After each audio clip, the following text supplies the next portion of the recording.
एक गांव में एक नमक विक्रेता रहता था। वह नजदीक के नगर से बहुत सारा नमक खरीदता था और नमक की सारी बोरियां अपने गधे पर लाद कर अपने गांव वापस चला आता था। उसका गधा बहुत आलसी था। वो कभी काम ही नहीं करना चाहता था। वो हमेशा काम को टालने की कोशिश करता रहता था, पर नमक विक्रेता उसे डंडे की खुराक देकर पूरा काम उससे करवा लेता था। एक दिन वह नमक विक्रेता बहुत सारा नमक बोरी में रखकर और उस गधे के ऊपर लाद कर नगर से अपने गांव वापस आ रहा था। रास्ते में एक छोटी सी नदी लगती थी। जैसे ही वो नदी पार कर रहे थे, गधे का पैर फिसल गया और वह पानी में गिर गया।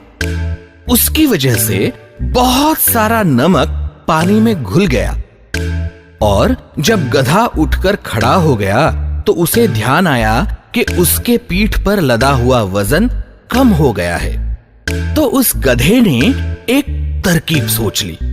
उस दिन के बाद जब भी उन्हें उस नदी से गुजरना पड़ता था, गधा जानबूझकर उस नदी में डुबकियां लगाता था कि जिसके वजह से नमक पानी में घुल जाए और उसका वजन कम हो, जिसकी वजह से उसे कम वजन ढोना पड़े।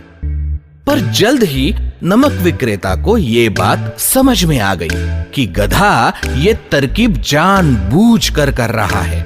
तो उसे सबक सिखाने के लिए उसने एक दिन सारी बोरियां कपास से पूरी तरह से भर दी और उनको गधे के ऊपर लाद कर चल पड़ा। कपास की हल्की बोरियां उठाकर गधा सोचने लगा,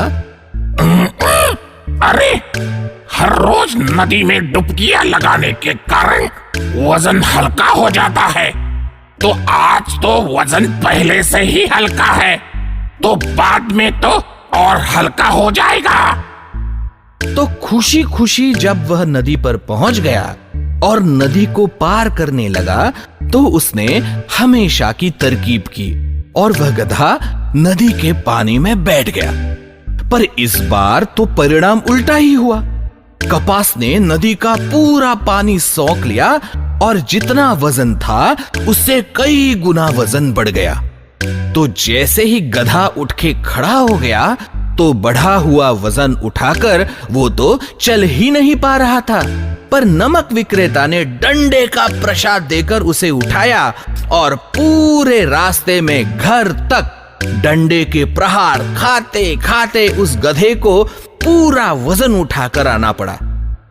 उस दिन गधे ने बड़ा सबक सीखा और उसने ऐसी कोई भी तरकीब न सोचकर सीधा सीधा काम करने की ठान ली। तो बच्चों, इस कहानी से हमें ये सीख मिलती है कि अगर कोई आलसी होकर अपने काम ठीक से ना करे तो काम कम होने के बजाय उल्टा बढ़ जाता है और ठीक से काम न करने की कई बार सजा भी भुगतनी पड़ती है।